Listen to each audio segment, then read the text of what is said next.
Dene Selatan. Disampaikan pada kita semua bahwa kita tidak berpotensi tsunami. Ma'adililiho berita-berita yang isu-isu yang menyesatkan. Tolong disampaikan kepada semua masyarakat, jangan percaya isu-isu yang menyesatkan. Habis ini perlu masa, karena tidak dapat berita yang jelas. Pemerintah akan menginformasikan secepatnya apabila terjadi sesuatu kepada masyarakat. Jangan percaya sembarang isu-isu yang menyesatkan. Kita belum berpotensi tsunami. Mohon perhatian pada kita semua yang di daerah pesisir, jangan percaya sembarang isu-isu yang menyesatkan. Kita tetap tenang dan waspada, karena kita akan menginformasikan apakah terjadi gempa susulan atau tidak, nanti kita akan informasikan. Jangan percaya sembarang informasi-informasi yang menyesatkan, membuat masyarakat resah. Karena di wilayah kita di selatan, di bawah tadi sudah sungguh-sungguh sangat meresahkan karena ada informasi dari oknum-oknum yang tidak bertanggung jawab. Dan kita akan mencari oknum itu, kita akan proses, membuat keresahan masyarakat. Terima kasih atas perhatiannya. Selamat. Sudah mulai naik. Air laut sudah mulai ini.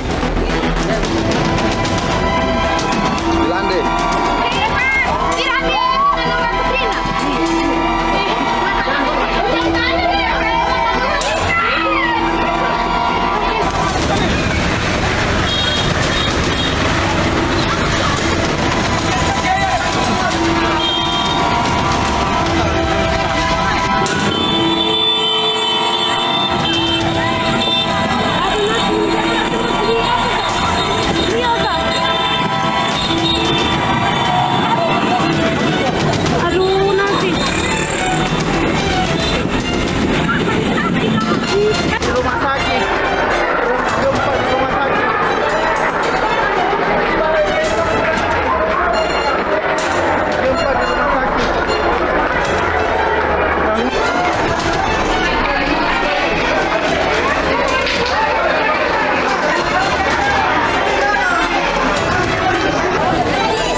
Gempa magnitudo 7,4 yang mengguncang Nusa Tenggara Timur disebabkan oleh aktivitas sesar atau patahan aktif di Laut Flores. Hasil analisis BMKG, mekanisme gempa bumi terjadi akibat adanya patahan geser. Gempa bumi, mekanismenya adalah geser. Akibat jadi gempa bumi, saya ulangi, gempa bumi ini terjadi akibat adanya patahan geser atau Bagaimana dampak gempa bumi?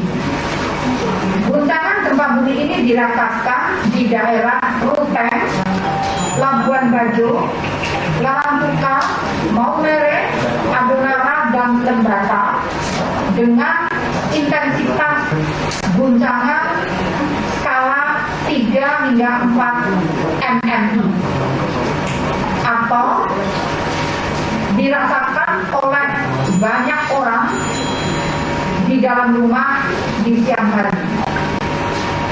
Juga dirasakan di Tambolaka, Waikabubak, Waingapu dengan kekuatan guncangan intensitas 3 skala mmi, yaitu getaran dirasakan nyata di dalam rumah, terasa seakan-akan seperti getaran truk yang berlari. Hingga saat ini belum ada laporan dampak kerusakan yang ditimbulkan akibat gempa tersebut. Hasil pemodelan menunjukkan bahwa gempa bumi ini berpotensi tsunami dengan tingkat ancaman waspada. Waspada artinya maksimum ketinggian tsunami adalah 1,5 meter. Ancaman waspada terjadi di Flores Timur bagian utara, juga di Pulau Sika, kemudian di Sika bagian utara dan Pulau Lembata. Hasil monitoring tide gauge atau alat pengukur muka air laut dari Badan Informasi Geospasial menunjukkan adanya kenaikan muka air laut setinggi 7 cm di stasiun tide gauge Badan Informasi Geospasial, yaitu stasiun Reo dan stasiun Marapokot, Nusa Tenggara Timur.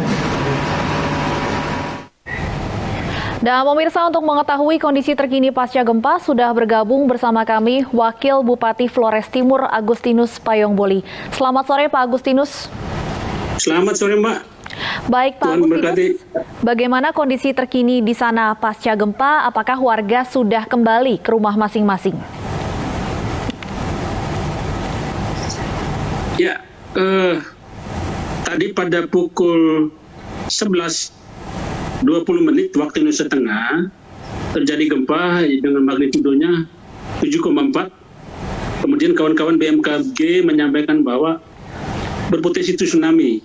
Dengan demikian masyarakat panik. Pak Bupati dan saya menginstruksikan kepada seluruh camat, kepada seluruh dan tokoh-tokoh masyarakat agar boleh mengungsi ke area pegunungan. Tapi kemudian pada pukul 11.55 waktu Indonesia Tengah, kawan-kawan dari BMKG merilis data terbaru dengan gempa susulan magnitudonya berubah, lebih turun jadi 5,6 yang tidak berpotensi tsunami. Kita kemudian merubah informasi ke tengah masyarakat bahwa tidak usah panik karena kawan-kawan BMKG merilis data terbaru dan kesimpulan tidak berpotensi tsunami. Cuman masyarakat kita ini kan banyak kurang informasi, ada yang panik, ada yang sudah bergerak keluar. Tapi untuk posisi sekarang, detik ini semua sudah pulang. Tapi karena di Flores ini terjadi juga traumatik gempa tsunami tahun 1992 yang mengakibatkan banyak korban nyawa, harta benda. Maka imbauan kita kepada masyarakat, khusus orang sakit, lansia, balita, difabel, ibu-ibu hamil, jika masih traumatik sama sekali, boleh bepergian ke rumah saudara di area pegunungan sampai besok pagi. Karena takutnya malam hari ada provokasi-provokasi media sosial bahwa akan terjadi tsunami jam 1 dini hari misalkan. Nah, itu terjadi kepanikan sosial, bisa terjadi masalah baru di sana, bukan diakibatkan oleh tsunami tapi oleh kegaduhan sosial. Kita juga minta kepada teman-teman media agar selalu mengupdate konten-konten terbaru, terutama pernyataan dari BMKG. Saya lihat banyak media masih mengupdate berita-berita pukul 11.20 tadi yang oleh BMKG menyatakan berpotensi tsunami. Mestinya harus update terus, masyarakat jangan cemas. Kadang media juga hadir memprovokasi walaupun tidak sengaja. Kita juga mengimbau masyarakat agar jangan membuat konten-konten YouTube yang ngambil video-video lama atau kejadian tempat lain, kemudian menarasikan seolah-olah terjadi di Flores Timur. Itu kita akan selidiki dibantu TNI Polri untuk memproses oknum-oknum tersebut karena sangat meresahkan masyarakat. Khusus kami di Flores Timur soal mitigasi cukup baik karena selama ini pemerintah daerah Kabupaten Flores Timur bekerja sama dengan kawan-kawan non-government organization, civil society dan sektor swasta lainnya yang peduli kebencanaan untuk melakukan mitigasi bencana. Pengetahuan-pengetahuan cukup pada masyarakat kita terkait kebencanaan, cara mengevakuasi diri, jalur-jalur evakuasi, potensi-potensi zona bencana, sehingga cukup terdidik dan terlatih. Apalagi ditambah dengan pengalaman tahun 1992 yang cukup dahsyat waktu itu. Bagi masyarakat kita, tsunami di tahun 1992 lebih dahsyat ketimbang hari ini. Cuman kami terus waspada supaya tidak terjadi masalah lain. Sejauh ini kerugian material berupa nyawa maupun harta benda masih terdata, tapi untuk sementara boleh tersampaikan bahwa tidak ada. Hanya rumah gedung, beberapa retak kecil yang masih didata oleh kawan-kawan Badan Penanggulangan Bencana Daerah bersama TNI Polri akan disampaikan pada waktu-waktu mendatang setelah semuanya tersajikan dengan baik menjadi informasi resmi yang boleh kami publis ke tengah masyarakat. Baik, sejauh ini tidak ada korban luka maupun korban jiwa dan tidak ada kerusakan bangunan yang cukup parah. Untuk sementara, dan besok ada data baru, kita akan update. Baik, Pak Wakil Bupati, saya ingin konfirmasi kembali. Artinya untuk saat ini mayoritas warga sudah kembali ke rumah masing-masing, sudah mulai kembali bisa beraktivitas normal. Sudah pulang rumah tapi waspada. Tapi karena traumatik 19.2 tadi itu susah untuk kita bendung ya. Karena pernah menyaksikan sendiri saudaranya mati kan tsunami. Traumatik inilah yang membuat psikologi ini terganggu. Ketakutan berlebihan, malah fobia. Karena itu, ibu hamil, orang sakit, difabel, lansia, boleh bepergian ke rumah saudara di perbukitan sampai besok pagi.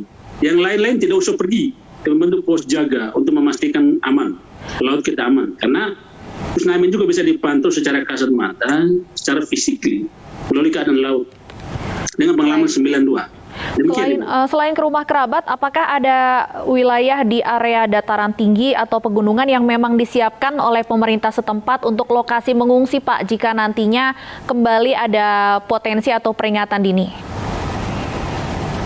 Nah, mobilisasi untuk sementara kan tidak ada. Hanya 1-2 yang bepergian ke rumah saudara.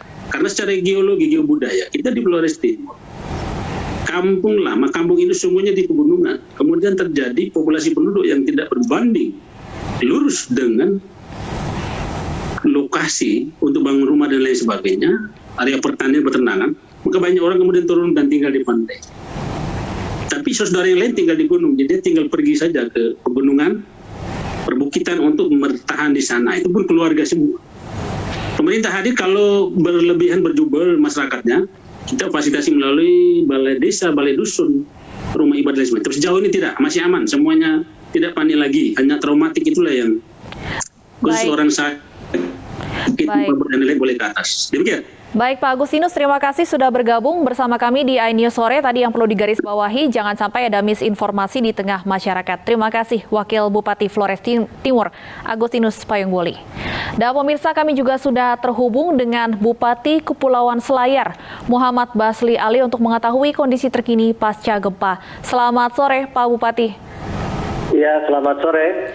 Baik, Pak Basli, bagaimana kondisi terkini di sana pasca gempa? Apakah masyarakat atau warga sudah kembali ke rumah masing-masing? Di Kabupaten Kepulauan Selayar dapat saya informasikan ada 2 kecamatan yang sangat terdampak dengan adanya gempa. Yang pertama di Kecamatan Pasilambena, yang kedua di Kecamatan Pakimaranu. Jadi jarak dari ibu kota kabupaten ke kecamatan terjauh ini sekitar 18 jam perjalanan naik kapal laut. Jadi kami sementara masih menghimbau kepada masyarakat agar jangan dulu kembali ke rumah karena masih dikhawatirkan jangan sampai terjadi gempa susulan. Apalagi kalau mereka bisa sampai kembali ke rumah dan ini terjadi di malam hari, ini bisa menjadi kepanikan terbaru. Karena kondisi sekarang banyak rumah yang ambruk dan ada beberapa masyarakat yang mengalami cedera. Namun alhamdulillah informasi yang masuk ini sampai sekarang belum ada korban jiwa. Baik, ada beberapa kerusakan rumah dan beberapa korban luka. Untuk saat ini artinya di mana warga mengungsi, Pak? Rata-rata kita arahkan mereka di titik kumpul di atas pegunungan, di daratan tinggi. Baik, untuk kondisi di lokasi pengungsian saat ini apakah warga yang diimbau untuk mengungsi yang rumahnya terdampak dan berpotensi terjadi terdampak gempa maupun tsunami, apakah semuanya sudah berada di pengungsian atau masih ada warga yang memilih tinggal di rumah masing-masing? Tidak ada, kita arahkan ke pegunungan semua dulu. Baik, Pak Bupati, setelah gempa pada pagi tadi, apakah masih ada gempa susulan yang bisa dirasakan hingga sore hari ini di sana? Alhamdulillah sudah tidak ada. Baik, kami ingin konfirmasi kembali untuk kerusakan rumah dan korban luka, apakah sudah ada datanya, Pak? Berapa jumlah korban yang mengalami cedera dan berapa rumah yang mengalami kerusakan? Rencana besok subuh saya langsung menuju ke TKP naik kapal dengan personil BPPD untuk mendata agar data yang kami peroleh ini betul-betul valid. Selain rumah warga, apakah juga ada informasi fasilitas umum yang rusak, Pak? Ada masjid, rumah ibadah, sekolah. Artinya cukup Dan parah jalan. dampak gempa di Kepulauan Selayar. Pusat gempa itu hanya berada 84 km dari dari kecamatan terdekat. Baik, untuk sementara mitigasi jika kemudian kembali terjadi peringatan dini, seperti apa dari pihak pemerintah Kabupaten Selayar? Di Kabupaten Kepulauan Selayar ini telah kami lakukan pelatihan, ada kader siaga di setiap desa. Jadi mereka sudah paham ketika terjadi bencana apa-apa yang harus mereka lakukan. Dan kami juga di sini dengan unsur Forkopimda selalu melakukan komunikasi dan meminta kepada seluruh aparat agar berjaga-jaga di setiap desa untuk mencegah jangan sampai juga gangguan Kamtibmas terjadi ketika masyarakat ini belum kembali ke rumahnya. Apakah sudah ada sistem untuk mengkomunikasikan kepada masyarakat jika kemudian nantinya ada kembali terjadi potensi ataupun peringatan dini gempa maupun tsunami, Pak, di sana? Sudah, karena setiap desa ini ada kader dan kita sudah lakukan pelatihan di setiap desa terkait dengan kebencanaan. Baik, tentunya kami akan terus menunggu update informasi dari sana. Semoga aman selalu. Terima kasih Pak Bupati Kabupaten Kepulauan Selayar, Sulawesi Selatan, Muhammad Basli Ali. Pemirsa, satu jenazah yang baru ditemukan Senin lalu berhasil diidentifikasi melalui cincin yang dipakainya. Kami akan update informasi dari Semeru usai jeda berikut.